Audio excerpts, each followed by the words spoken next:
Okay, there was a momentum to the last chapter that I don't really want to kill. So if you're new here, hi, I'm Sophia Hotong. I'm a writer and illustrator. I wrote this book called The Unlikely Hong Konger. In this video series, I'm reading chapters. If you don't know what's going on, read the description. If you're continuing from the last video, let's keep that momentum going and read this chapter, COVID, Bulldozed, the Playing Field.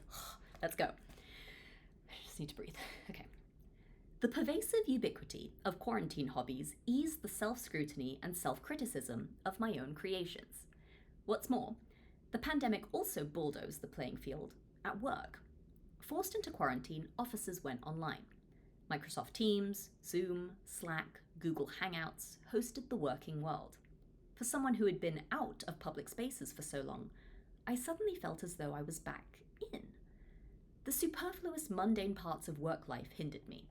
The formalities of dressing in the morning, commuting, grooming myself. For someone whose muscles gave up after mild exertion, I could not afford to waste precious energy on the gratuities of corporate culture. However, once we were all relegated to work-from-home structures, the pressure to perform work dissipated. People started wearing pajama bottoms on video calls. Chronic blisters and bunions healed as uncomfortable shoes stayed in closets. Diets improved and savings increased as people ate lunch at home. Personally, I could turn my camera off and take calls from bed. I could participate without the exertion of a commute. I could stretch a piece of wood across my bathtub and soak my sore muscles while updating the company website. All of a sudden, I was participating fully because I could be energy efficient.